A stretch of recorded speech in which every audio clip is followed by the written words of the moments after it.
Excited to do this as we get ready for the conference finals and figuring all this stuff out. Still to close out all four of these series. Tim Legler, ESPN, one of the best to do it, joins us on the show. Okay, I go into every series with a thought, right? Clearly. And then as I watch, my default, and it may not even match the result of that game, is I'll watch two teams play and I'll go, okay, what they want to do is easier for them to do it.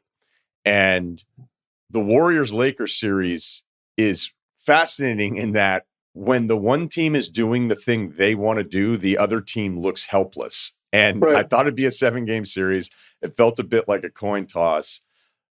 Golden State gets that one at home last night. Not shocking. They're going to have to beat this Lakers team 2 more times, and AD's health is a big part of this. But it's felt like through 5 games that when the Lakers are just big, when they want to do their short action, LeBron on one side and Davis is cutting, that the Warriors, despite when they get it rolling and hitting shots, it feels like they're more helpless versus that size, and that should have been the defining thing before this series even gets started. How have you seen it so far? Yeah, I think that's a good description. I think that they look more overwhelmed when the Lakers can commit to their style.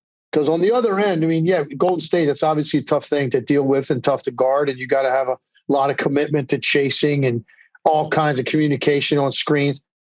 But the Lakers have some guys that are pretty good at doing that. They've got some length, they've got some speed, they've got some athletic ability. But some of the things the Lakers do, it overwhelms Golden State. And so I kind of saw it the same way. I picked Golden State to win the series going into it. And, it's funny because, and obviously you wouldn't get into this argument with Laker Nation people, but let's be honest here.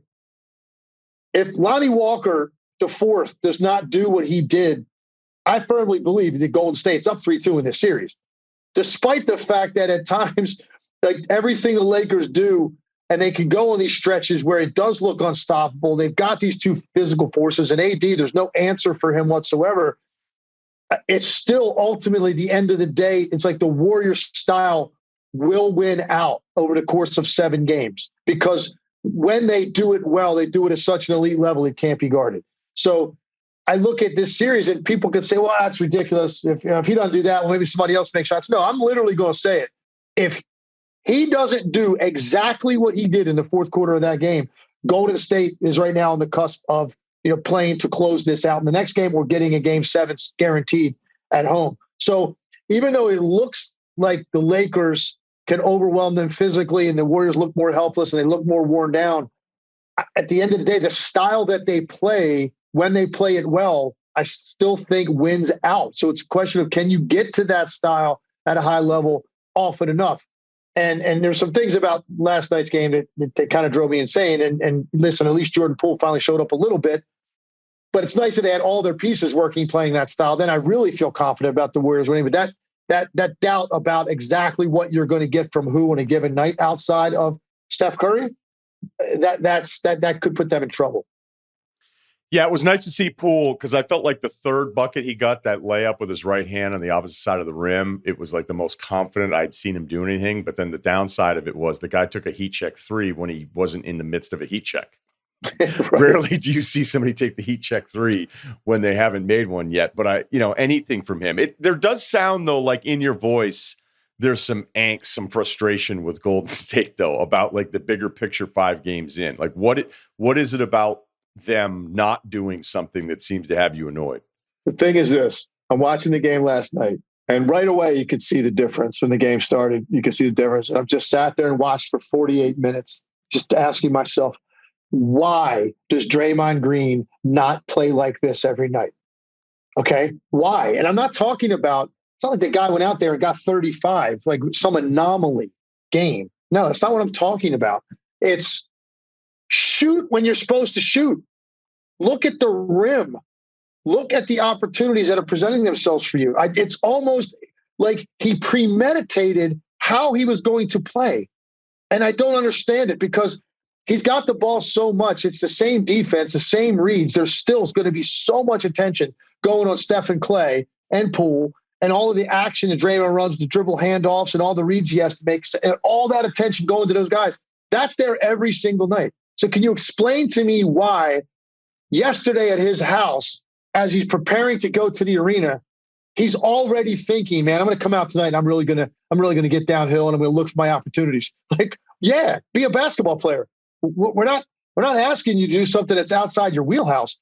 Just take advantage of the opportunities that present themselves to you, because there are games he plays and it's clear he has no intention whatsoever at looking at the rim, has no idea how much space is in front of him. It's all about catching and immediately look for the next guy to go give it to.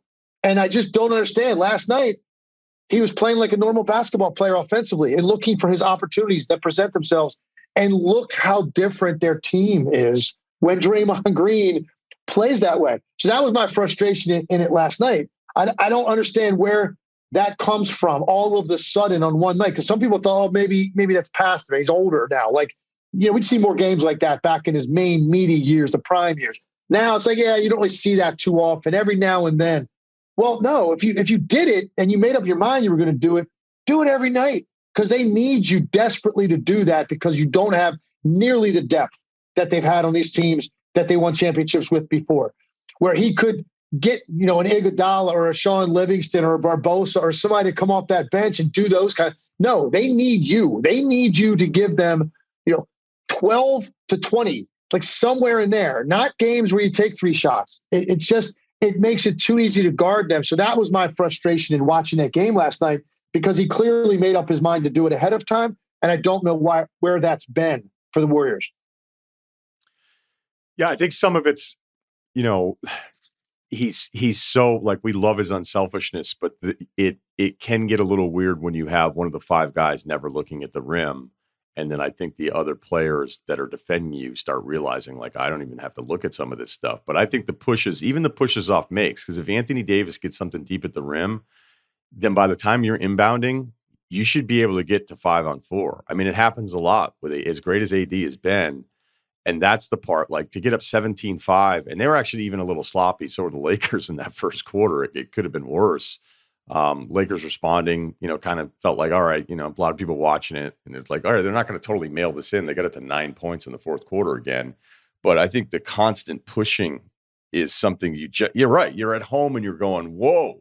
But is it something, because I want to talk about pace in the Philly-Boston series where we talk about that one, but is that commitment to pace like almost untenable throughout a game? It's just like people can say the right things before the game, they can say the right things after the game, but it doesn't happen. It really doesn't happen as much as we're all consumed by it. It just feels like a goal that's almost impossible to reach over 48 minutes. You can't get it the entire game, but you can, Ryan, have it for enough spurts in the game that it makes a total difference. I'll even go to the game the other night with Denver and Phoenix.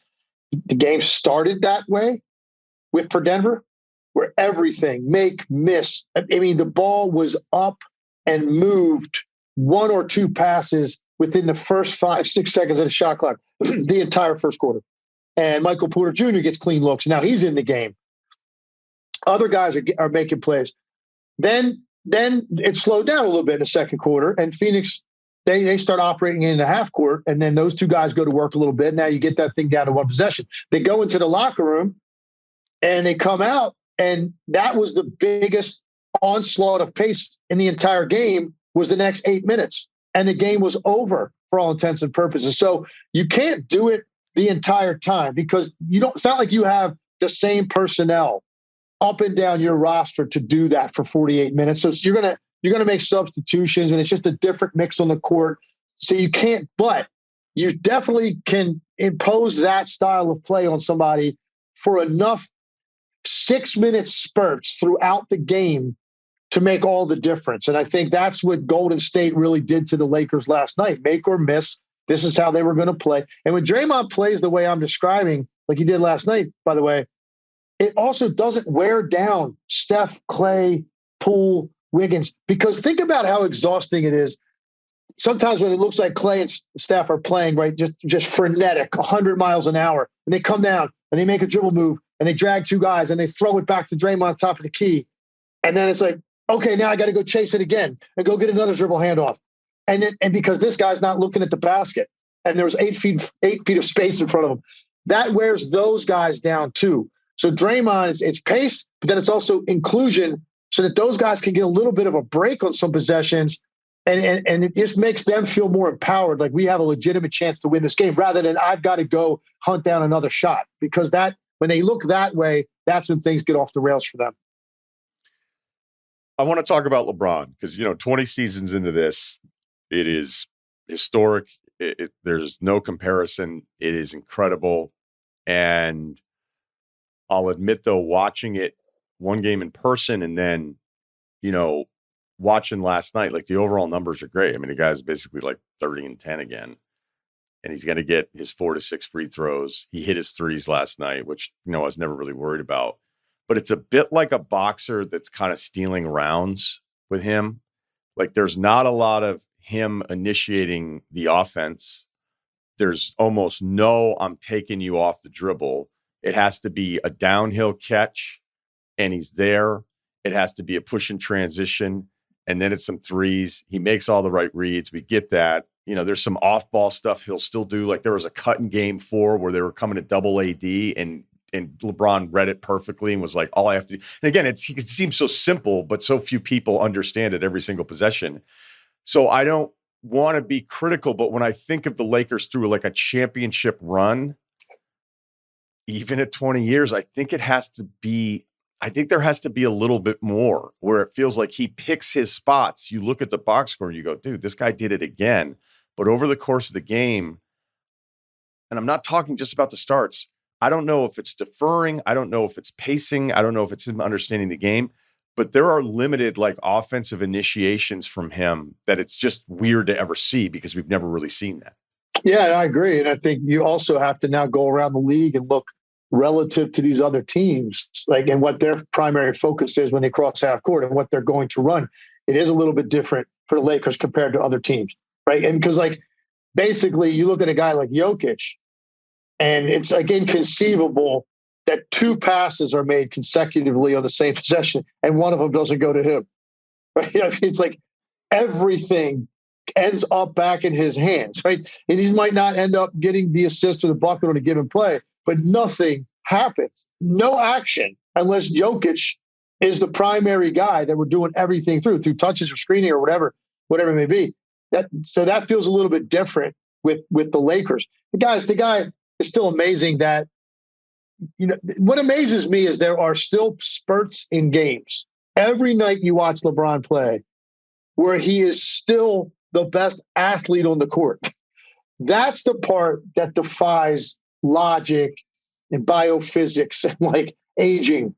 That shouldn't be, but there are, and it's not often anymore, but there are definitely stretches in the game where he'll hit you with a spurt where he tracks a guy down or he catches the ball in an outlet and his straight ahead speed is better than anybody else on the floor, right? Or his ability to finish with power over people like that. That shouldn't be still there at 20 years old, 38 years old. Yeah, agreed. All right, let's pivot then to Denver and Phoenix. I think just some of the initial thoughts. I definitely kind of got into my talent snobbery with this. It's funny too because whenever we've talked about Denver throughout the season, and it was some of the MVP arguments, you'd be like, "Is Denver any good around Jokic?" You're like, you look at the bench points. You catch Michael Porter Jr. on the wrong night. You're like, Aaron Gordon, everything's supported. Is Murray really one of those guys? Then you go game 1, and you're like, this team's awesome. Murray's back, and Gordon's great defensively, and I love what they can do with KCP and Brown. And it's just funny how it can shift dramatically of like, how good is this talent 1 through 6, 1 through 7, and then other times where you thought it was a little bit limited. And yet with Jokic, I'm just glad, I hope nationally people are seeing why so many of us freak out about him, because you're right. He's the opposite of the high usage guy though. Like some of the other players who I don't love, who always have the basketball and it always gets back to them and then it becomes easier to defend. I don't really know what you're supposed to do with him because he's so locked in right now in every element that it has to feel helpless. Hell, they won game 5 and it felt helpless. Or excuse me, Phoenix won game 4 and it still felt helpless. Yeah, it's so true. Listen, this entire playoff run across the league, I don't think has made me ever feel more like questioning myself 30 seconds after I say something. Because because you think you know something, and then immediately the very next game you realize you were wrong about that, because that's how weird this whole thing has been. At the end of the day, your point to Denver is interesting because I said this before the playoffs started. This is the number 1 seed in the Western Conference. And I said before the playoffs started, well, now we're finally going to find out how good they are. That's how I felt. And I felt the same way about the Kings. Because I looked at the Kings season and I said, all right, they were 3 seed, and there's no doubt they got firepower. That's a good team, man. And they got something really nice going on there. But they really took advantage of the fact that all of these teams had guys missing for substantial periods of time. And they had, at one point, it was late in the year, and I'm going to say they were approaching like game 75 to 80, like somewhere in there, right toward the end of the year. They might have had some guys get rest at the end that skewed it at the very end. But up to that point, like say 75 games in, their top 6 scorers had missed 17 games total. So when you look around, all those teams we thought would be in the hunt and in the mix, the Clippers, the Mavericks, the Warriors, the Suns, Suns remade their team to a certain extent. Like it was either that, trades, guys not playing, injuries, you name it. And then the Kings grabbed that vacuum. So I didn't know I didn't know. Like I was like, okay, I watch them every night. They're fun. They're entertaining. They're talented. Now I get to find out if they're really that good. Are they on that level? I felt the same way about Denver. And I can tell you, I've been unbelievably impressed. That's the cleanest sheet in the playoffs. Like that team has had the most complete run of any team. When I look at them at their peak for the most minutes on both ends of the floor, I think Denver's the team right now that's had that. Is there anything Phoenix can do to find a way to get the next 2? Like the only thing that could change is some unlikely, unanticipated contribution offensively from somebody that we haven't seen that maybe did it at some point in the regular season. You look at guys like Torrey Craig and Okogie went a month and it felt like he didn't miss a corner 3. Now he's just completely not a part of what they're doing really offensively at all. So if you were able to get one of those nights, like tonight, you could get to a game 7, like, an unexpected, it's like Shamet gave them that the one game, they win that game. So it's not like you got to go crazy.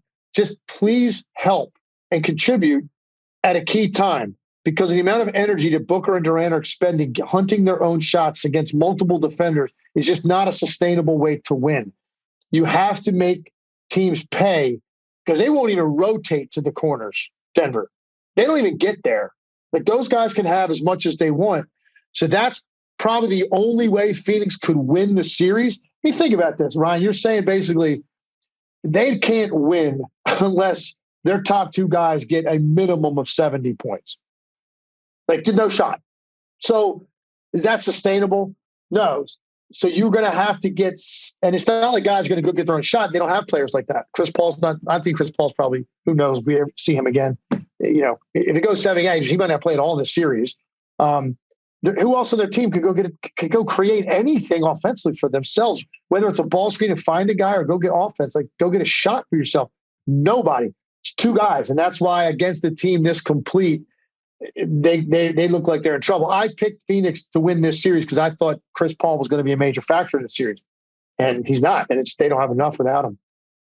I appreciate the pick and the reasoning behind it. I mean, you're right. Like Terrence Ross, spot up guy, Okogie, even though, there were certain times during the season I was like, this guy can actually pass a lot better than you would ever think, because you think defense first, the corner 3 is going to be steady enough. We've talked about 8 a million times. I mean, maybe TJ Warren can get into his dribble and get you a pull up, but he's not going to be sitting there clearing out on one side and breaking it down. And it's funny because like I look at Booker and Durant as the prototypical, we need dudes like this in the playoffs, because if you're any team, because when everything breaks down, like find a way. And we're kind of getting that from both of them, and it still isn't enough. Yeah. When I look at Durant, the numbers are nuts. It's supported a bit by the free throw stuff. The overall field goal percentage is like 46%. We know he's struggling from 3, but you can see him in the game go, I need to kind of force the issue. I need to take something that's kind of bad here and I think all of us get obsessed with the top 10 players and thinking, hey, if you're one of those dudes, you need to attack. You know, we almost want you to take bad shots to prove that you're engaged and you're being aggressive. And I think Durant's giving you all those things we supposedly want. And it's leading to some really, really tough looks because he's doing the math thinking if it's not me or Booker, then I might as well just take this because I can't bake on anything else happening around me with the other three guys. Yeah, the game two stood out to me. Chris Paul went down, and the end of that game, which was still winnable, the shot difficulty that Kevin Durant was getting, and Booker too, but Durant especially, like he was like falling down, like left and right, trying to get shots off, leaning back 22 footers, like falling into the crowd. I'm like, this guy, you know, as great as he is, that ain't going to work. Like that's not. And then they come down, throw the ball to the high post, get one cut off a flex cut. Jokic does a fake dribble handoff and shoots a finger roll layup at the rim. You're like, well, that looks pretty easy. Now we go down the other end, and it's like, you know, you look like you're, you know, limping home from the Civil War. Like you got bandages all over you, right? Just like, how am I supposed to win when it's this hard every trip? And that's kind of where they're at. Look, I'll say this, bigger picture for them, and a lot of people, like if you have Kevin Durant in your team, you want to win every year. You think you got a shot to win every year because he's that great. This isn't a failure overall this year. It will be a failure for him, and he'll carry it. If he doesn't win one in Phoenix at some point, you got another, 2-3 years he's locked up, and Booker too, they're locked up. Like you got, this is the best offensive tandem in the league. You now can just see what they can do with the rest of the roster. He just has to win one in Phoenix at some point and give that franchise something they've never experienced. And that's going to do an awful lot to validate some of the things that people will use against him and his detractors. Like the people that attack him for certain things, that is the final answer. And I don't think that's necessarily something we make up our minds about this year. I don't think it's going to happen this year, but it's got to happen in the next 2 to 3. You know, you're right about the Durant, like whatever the long-term play is on this, if it doesn't work out in Phoenix, which the standard will be a ring for him, it will, I mean, look, it's just what happens. I wouldn't feel this way because I think he's just that special of a player. Yeah. But it will be well, you know, had he not gone to Golden State, then, you know, fill in the blank and all this different stuff. And it's going to kind of, look, it's a hell of a lot better than being one of the top 20 players of all time and never getting one. But there's going to be serious, you know, if you want to argue against it, I already know your moves, and those will be brought up if it doesn't work out in Phoenix at some point. Okay, this series is definitely doing numbers on me, and that's Philly up 3-2 now in Boston. Going in, I just thought Boston was better. I thought they had a better plan. I thought they had better depth. I actually think at the beginning of the series, too, what they got, back to my kind of what's easier, you know, who's actually getting easier looks over the course of these games, not so much the result. I thought that Boston had just more that you had to worry about. And after game 5, Philly, it was so easy for them the entire time. I don't know if they figured something out. I don't know if it was moving Embiid around a little bit more. I thought he was actually more dangerous off the left side than he was to the free throw line catch, even though he closed with all those free throw line catch jumpers, which is a layup for him. And it felt this way, but to go into Boston, be in control of game 5 the entire way, have 2 chances to close us out. If they close us out, who'll be waiting for them on the other side of the East? There'll be other big games, but for a group that is collectively probably felt like their playoff lives have been really disappointing, certainly for Harden, we know the resume, and for Embiid, who, you know, it's kind of like, look, if you're going to be one of these guys, you got to break out at some point. That's what game 5 has the potential to be. And that's what it felt like in watching it, where that's really dangerous if you're Boston, because now I don't think there's any doubt anymore with Philadelphia. That's such a good point. And I can just tell you, man, there's definitely a different feel internally, externally, which is very important in Philadelphia, meaning fan base, media, scrutiny. The feeling is totally different with this group. And I think it already kind of was because Harden had those two moments, right? I mean, he wins game 1 basically alone. I thought at the time, because I've been very critical of him over the years, okay, took the pressure off him completely. No one's expecting you to win.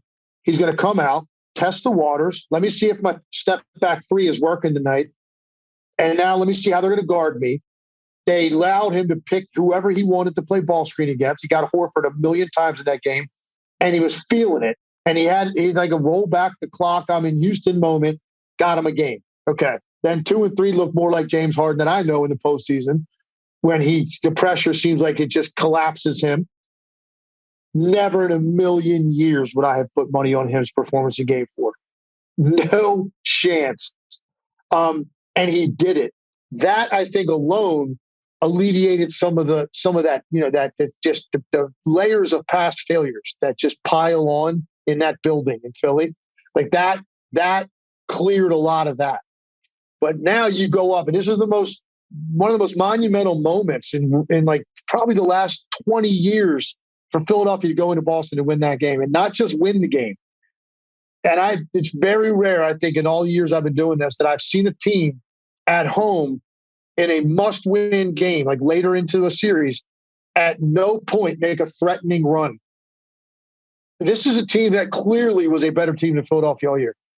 This was a team that, you're at home, kind of like must win. Most people would describe that. And you never really put together one of those runs where Doc's got to burn 2 timeouts and like the crowd is going crazy and you get it to within 4 points and it kind of feels like it's your game. They never came close to that moment. You just don't see that. Like, that's how bad Philadelphia dominated them in that game. And they got whatever they wanted offensively. You're talking about these shots that Embiid's getting in the middle of the lane. I mean, I describe them as practice shots. When I watch Embiid work out before the game, it's him and a coach. That's the exact shot he's taking over like a 5'10" assistant coach putting his hand up. Like, that's what it looks like against Robert Williams and Horford. So they're operating however they want offensively. Harden's in a good place. They're getting the X factor stuff out of Maxey. Harris was solid the other night. Daniel House comes in and gives them that moment that every team needs to have. Some guy off the bench gives you 10 points that you didn't see coming. Like, everything's clicking. The vibe is great. And having said all of it, if you're the Celtics and you're within one possession with 5 minutes to go in the game tonight, all of that weight I'm talking about will be palpable in the air for Philly to close that out. That's when you're really going to find out. Is this a team that can win a championship? Or is this same thing? Like, they're going to struggle in those moments that you have to have, because they're in a good place now. That doesn't mean Boston can't go in there and put that kind of pressure on them and win one game to force now Game 7 back in Boston. So Philly can't look ahead at all about the bigger picture stuff. And this looks great. The runway's better. Milwaukee's gone. We're going to have home court all the way through the finals if we get there, because that's what's left now. Philadelphia will have home court in the finals. They were a 3 seed in the East. Like, you can't start thinking that. The city's getting away from themselves a little bit right now. You better stay locked in the moment and execute. And then you're going to have some guys with some big nerve take very important shots in the fourth quarter of this game. What's fair about criticism of Missoula? Oh, man. Well, their late game stuff, definitely, I think, is probably the most fair. Because that, to me, that's directly your impact, especially when it's obvious that where they get caught up is stuff that they were designing. This is what we wanted to start to play with. Because we understand, like, you can draw stuff up all the time, and then the defense could take that away. I mean, Golden State at the end of the game the other night, they ran that hammer action for Clay, and Lakers defended it well. Draymond premeditated. He was going to throw the pass no matter what, and they turn it over, right? Because so the defense mess it up, but where you're going with it is right. The Celtics, some of their stuff they run at the end of the game out of a timeout or even just up the floor without a timeout, which is another question mark. Like, where they're going with their initial action doesn't make any sense in what they're trying to get accomplished. So that, I think, is a very fair criticism. The other one would be they haven't really done anything defensively yet to make an adjustment to Embiid. Like, or really Harden. Harden got a little bit more attention at ball screen the other night. So, okay, they're definitely more cognizant. This guy's not doing this to us again. Okay, got it. What about Embiid? Have you mixed up how you want to try to stunt at him or have someone come out of his peripheral to make him pass the ball? Like, teams overreact to role players making threes. PJ Tucker can make a 3. or Harris or Maxey. It's great. Can you make 7 of them? Like that's at some point you got to ask yourself that if you're Missoula, because you cannot continue to allow it to look this easy for Joel Embiid in the middle of the floor, doing whatever he wants at both elbows on top of the key, get whatever shot he wants, and it just looks so effortless. That's the other criticism. So I think there's several there. He's just the look in his eyes right now. There's not like a confident coach over there, like he's got the answers, and I think the team's reflecting it probably in the way that their body language exudes. They don't necessarily maybe feel they're getting the answers they need either. I do like what Boston has done over the course of the Embiid matchup at the free throw line stuff, because that was the big breakout. Hey, now he's at the free throw line. He can see the double teams. Everything's in front of him. He can make a decision. He can pull up there if there's no help, or he can drive. And, I think when Embiid is facing things, it's fine. I think the problem he gets into is when he's not feeling things, or he takes too long, and it can lead to some mistakes. And I thought, it might be like an even number where he started his offense based on attempts. But I thought actually putting him on the left side, which is something that I don't think they wanted to do because they felt like it was easy to double there as opposed to in the middle of the floor. It was really good. He was so good on that side. It was kind of back to like some of the stuff we saw before, like the obsession with the free throw line, which again, both of them were working here. Harden was terrific off of it. And Harden, I think, knowing, if I get stuck, I'm passing to Joel Embiid and not Clint Capella. I mean, it's a complete game changer. And then any of that time you start freaking out about that stuff, it just opens Maxey up to those cuts from the 3-point line. And he's going with so much energy and so much force. It's kind of hard to catch up to him once he gets momentum off of that catch. So the Maxey part of it is like the third option when it's right, makes it really hard because Harden, is his own challenge. The Embiid physical part of it, you're just going to lose a ton of possessions. You're just going to, but then all of that attention opens that stuff up for Maxey. And that's why I think even when they beat Brooklyn, I'd be watching what was happening and I'd be going like, Maxey has to be getting 30 in this series because all of it's right there for him. Like this is actually easy for him. You don't even have to do that much because he's going to be quicker on these cuts than anybody that's trying to catch up. One of the things I think that they're doing, Boston is doing and making a mistake when Embiid is setting these brush screens for Harden, and a lot of times he's 30 feet out when that screen's taking place, and the guard is going over the top, whoever that may be, Brogdon, Smart, Jaylen Brown, they're going over the top of that screen on Harden when Embiid sets it. Well, any contact at all that Embiid gets on the guy guarding Harden right now, that guy's trailing the play. I don't know why you need to chase over the top 30 feet out. Harden's not, first of all, he's not looking to shoot even at that point. He's not going to pull it like Curry and Lillard over and over. Even if he did make one, who cares? The percentages are low in that shot. So here's my point though. When you chase that far out, and now Harden is coming now, the defender's behind him. If you're Robert Williams or you're Horford or you're Grant Williams and you're guarding Embiid, your natural reaction when you see that defender trailing the play is to like either backpedal all the way back deeper than the foul line or run laterally sideways, but you're trying to get back to the paint because it looks like this guy's got a path. And now what happens is Embiid 3 years ago would turn and stop at the 3-point line. And the ball would come back to him, and he'd take that. He'd take the bait, take 5 of those in a night. Or now he'd catch it there and play up a live dribble from 25 feet. Now he is closing all of that space where his defender has left him. He's gobbling all of that space up, almost following Robert Williams as deep as he goes. He's catching the ball at 18 feet. And now Robert Williams, after the ball's passed, comes out. He's terrified to like fly at him, and Embiid goes by. So he comes out in this low stance. Horford, Williams, all doing the same thing. You're 8 feet off of him, 6 feet off of him, and you're in this like defensive stance. And Embiid is like several times he's jabbing and jabbing. Like, are you really going to give me this like elbow jump shot, middle of the foul line jump shot? It's the easiest shot in the world for him. So I think go under some of those screens if they're that far on the floor. Let the same defender guard Harden under the screen and meet him on the other side. He's not going to blow by you out there, and he's not going to shoot it from there.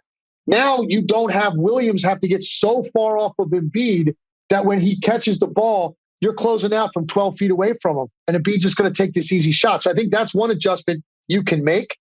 and at least try to close some of the space that Embiid is operating in. Yeah, because like when I look at, kind of back to the Maxey point, like when I looked at game one against Brooklyn, he only took 8 shots. And I was like, wait, this should be. And then he came in the second game, the adjustment, 23 attempts. He goes for his 30. Granted, game 4 doesn't really matter in that one. But, and I know he struggled to shoot it a little bit here in the middle. But like, I just think when he's ready and ready to go off of everything else that we were talking about there, it's a huge problem. All right, I have 2 more things here that I want to finish up on. Game 5 for Boston, that was the slowest pace they've played in a game all season long. And the part I didn't like about Harden also in the playoffs, hey, slow it down, dribble, dribble, dribble. Everybody knows what to do. Defense gets to reset. What's happening here is he is dictating pace the entire time. Yeah. On top of it.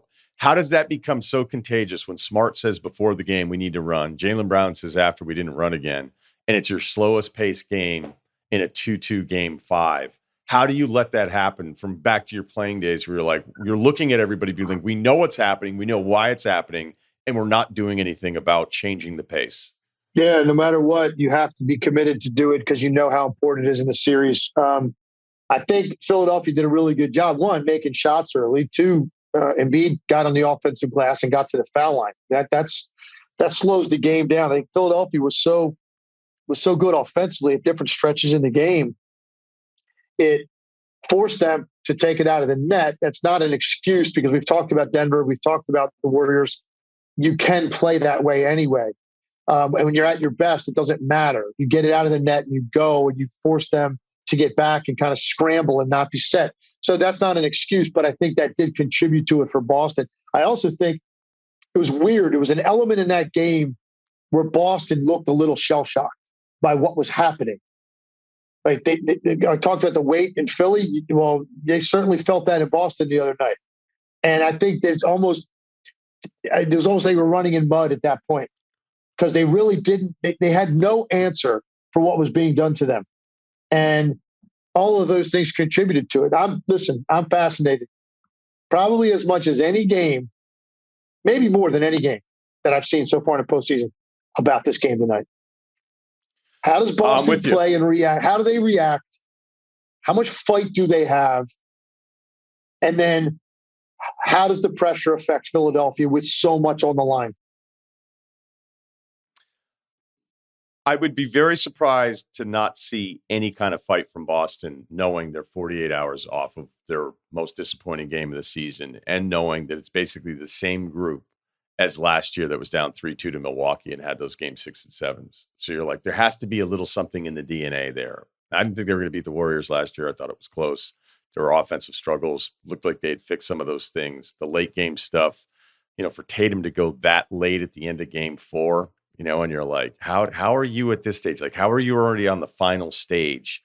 And right. Now a lot of us that are from the Northeast, they've been watching this Tatum story from the jump and, all think he's really good, but you're like, man, I just have a lot of moments where I watch Tatum going, just make sure you draw a line after a certain number of players and then put his name underneath that line. Right. That's how it's starting to feel for him a little bit. Okay. Last one here, Miami, New York. Going in, I thought New York would have more offensive creators, more people that could initiate things. I know they get it last night. It's 3-2, 3-point shooting is a big part of this. I'm wondering now if, and as great as Brunson was, like how hard he has to work to continue to ISO these things when Randall's a non-factor, RJ can disappear. We've talked about the 3-point shooting. It's weird because I thought it was going to be Jimmy versus everybody, and now it kind of feels like Brunson versus everybody. And other than Duncan getting minutes, it doesn't feel like Miami has a weak link defensively. They all know what they're supposed to do. We could call Lowry somebody you would want to target, but he gets away with so much bullshit. He still becomes somebody that he finds a way to compete out there. I don't know how the officials after this many years would be like, hey, I fell for a Lowry play tonight. Yeah, high five. Again, this is my own angst and I'm venting a bit here. What are you seeing in this? And I don't know if there's any part of it that surprised you or if it's playing out the way you thought it would after seeing what Miami was able to look like in the first round. No, it's about how I thought. The margins are small in this series. The difference for me, the biggest difference is going to be Miami does not make anywhere near enough like mistakes defensively to give the Knicks enough chance for some of these guys that you just mentioned who are inconsistent offensive players to like take advantage of it, to get a little bit of a cleaner look because a guy forgot to rotate or, they were not connected on this possession defensively. They just don't do it. They're too prepared. They're just too locked in on protecting each other defensively. So those guys on the Knicks that are, you just don't really know from night to night, other than Brunson, what you're going to get. They're not going to get great opportunities. So look, they won last night. I give them credit because I thought the Heat would end it last night. I thought, based on what I had seen, I'm like, you know what? Spoelstra and Jimmy Butler, they understand the dangers of letting this go further. And it's not like you'd ever just let a team have a game, but they would have taken almost a Game 7 approach to last night. I thought the Heat, and I thought they did as far as how intense they played. That was a very intense game. That's why I give the Knicks a lot of credit for winning that game. The Heat are more complete the way that they play on both ends. And so nothing's going to be surprising. The Heat will win that in 6 games. I'm still kind of sitting in a state of shock, honestly, about some of the things I saw in the Milwaukee series. Like, the collapse of the Bucks in that series is still something I can't really believe I just watched. Right. The 4th game in Miami, I was thinking about it the other day. I was just driving around going, how did they not score for that? Yeah. And also a team that won a title. How did those guys look like none of them wanted the basketball? Completely agree. It's funny you say that, like driving around, like I'll be doing the same thing. I'll be on live television. I get asked a question about a totally different series. And all of a sudden I'm picturing the 4th quarter of the Bucks Heat Game 4. And like, I have to like shake myself out of it because I'm like, did that happen? I'm like, that did happen, right?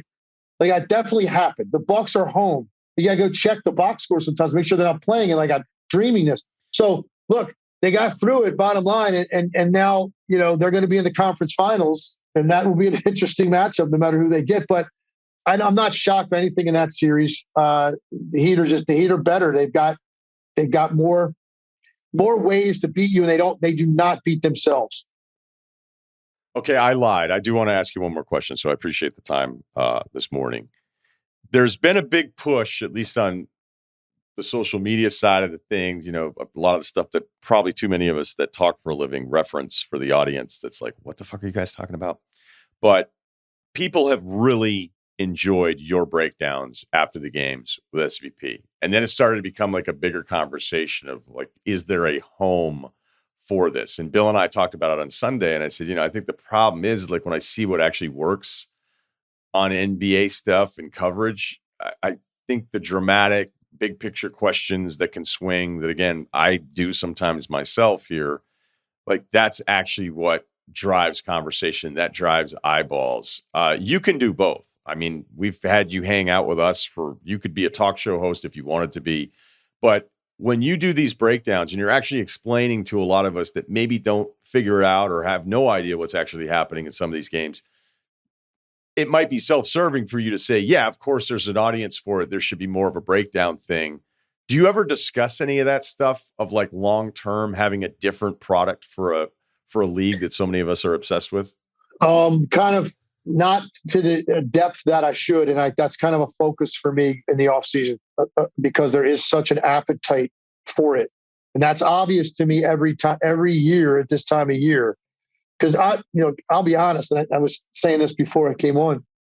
Regular season in the NBA has become a tougher product because there's so many nights with guys that you're looking for to say are not playing. So you wait for this 2-month stretch where they every year the playoffs save whatever dissatisfaction you have with the NBA in the regular season, whether it's us or fans. The playoffs save it because it's that compelling. It's that interesting. It's that great. It's that intense. So there's so many eyeballs on it right now. So every year I get into my thing at this time of the year where this is like every day I'm doing this stuff and the touchscreens and the breakdowns, the technical breakdowns and just explaining kind of what's happening. They're so popular. There's so much feedback that I get on at this time of year. I'm kind of committed to finally like changing that and doing something about it.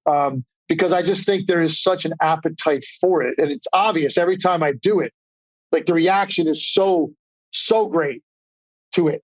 And it's like, man, I wonder, would there be enough interest in this to do that throughout the season, right? That's the format of the product, is this, less of the hot takes and debates and, that kind of stuff, and more of letting people inside of like what it just makes them smarter the next time they watch a game. That's like my goal. I want to teach you something and hopefully find something in every game I watch that hopefully no one else is really going to pick up, and then go and explain that in a way that's interesting and it makes you smarter the next time you go and watch. Like that's the whole goal behind it. And a lot of people really like it. Yeah. The answer is that both can exist, and day to day or the regular season, I think the audience actually wants, the dramatic stuff. I think they want the soap opera. I think that's why there's a lot of attraction to this league. Even if people complain about it, it's kind of what drives a lot of this in a way that it wasn't like this 10 years ago. But it doesn't mean that the other part of it can't exist. If it's not in the regular season, then maybe a special. I mean, there's enough channels, there's enough shows that, people can go, hey, let's put a camera. I remember talking to one person, where I was like, what are you doing with this? What are you thinking? And they were like, we're just going to put a camera in front of some people and we're going to see how it looks. And I was like, I loved that answer. I loved that approach, because it was like, we're just going to try something. And if it doesn't work, you can plan out a million things and cast it and do all these things. And this is our concept and these are our goals. And then that can also not work. I just think there is some way you can live with a more extended version of what we get with you and SVP. And if it's just for the playoffs, so be it. It could be a weekly thing. It could be a preview thing. I just know there's a lot of people that want it. So hopefully that happens. I'm committed to explore it further as soon as the season ends. Right now, like your head's spinning because it's just one day after another, right? And then you finally like, you take off that IFB, you take the earpiece out after the last game of the NBA Finals, whenever it ends that night, man. And it's like, whew, go reintroduce yourself to your dogs and your wife and your children, and then you take a break, and then you kind of go, okay, what do I want to be different or more? Where's there more for me that I think can be created? And that's I'm committed this summer to having some of those conversations, hopefully, and figuring that out. Thanks as always, man. You're the best. Yeah, man.